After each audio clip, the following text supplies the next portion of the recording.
সেদিনও তো এই পশ্চিমবঙ্গের রাস্তাঘাটে যেগুলো সম্পদ তৈরি হবে সেখানেও তো পয়সা কাটেলমেন্ট করেছিল। সেদিনকে মমতা ব্যানার্জির মুখে কোনো প্রশ্ন ছিল যে চন্দ্রিমা ভট্টাচার্য তুমি আমার সরকারের বাজেট পেশ করছো, তুমি কেন রাস্তাঘাটগুলো পরিষ্কার করার জন্য, ঠিক করার জন্য, মেরামত করার জন্য তুমি সেখানে টাকা কাটেলমেন্ট করছো না, সেখানে তুমি টাকা দিচ্ছ না, সেখানে তুমি টাকা স্যাংশন করছো না?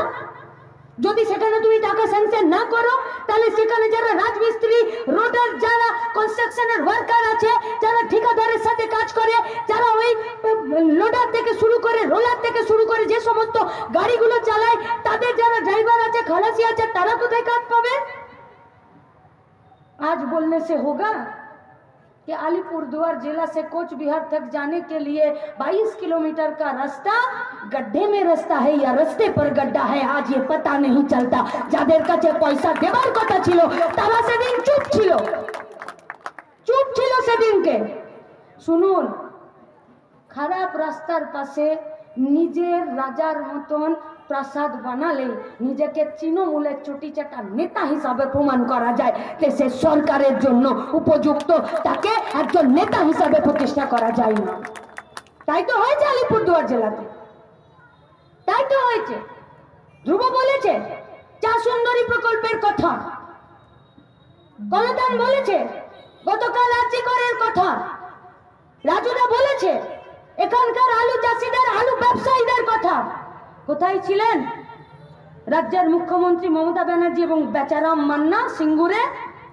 টাটাদের ন্যানো কারখানাটাকে বিদায় করার সময় যারা হুম্বিতুম্বি করেছিল তারা আজকে এই আলু ব্যবসায়ীদের সব থেকে বড় উঁচু মাথা সরকারের পক্ষ থেকে, তার নাম হলো বেচারাম মান্না।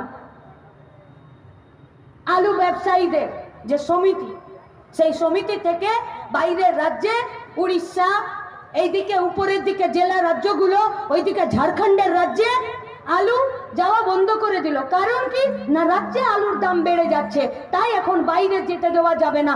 গুদামে, গোডাউনে যে আলু আছে সেগুলোতে আগে রাজ্যের বাজারে বিক্রি করতে হবে, তারপরে। এই কথাই তো বলেছে বেচারাম মান্না। আজ হঠাৎ চোখ দিয়ে তো নোনা পানি বেরোচ্ছে বাবা তোমার। আর যখন মার্চ মাসে গোডাউনে আলু তুললো, আর তার যখন 4-5 মাস আগে নিজের কলেজাটা জমিতে রুইয়ে দিয়ে আলুটাকে ফলালো, সেদিন তোমার চোখের জল কোথায় ছিল? যেদিনকে সারের কালোবাজারি হচ্ছিল, যেদিনকে আলুর বীজটা পাঞ্জাব থেকে আসছিল, যেদিনকে একটু ভরা বর্ষণে বা অবর্ষণে আলুর দামটা, আলুর চাষটা ভালো করে হচ্ছিল না, ফিরে আরেক বস্তা 750-800 টাকাতে, 3000 টাকা কিলোতে নিয়ে এসে বস্তাতে 800 টাকা করে নিয়ে আর মাটিতে সেই বীজগুলোকে ফেলে দিতে হচ্ছিল। সেদিনকে কোথায় ছিল?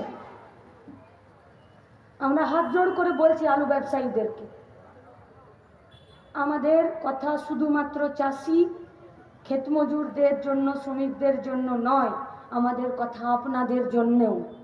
ভালো করে ভাবুন, চাষি যদি না থাকে আপনার গোডাউনে আলু যাবে না। তাই আজকে আলুর জন্য যেভাবে রাস্তায় নেমেছেন, সামনের বছর ফেব্রুয়ারি মাসে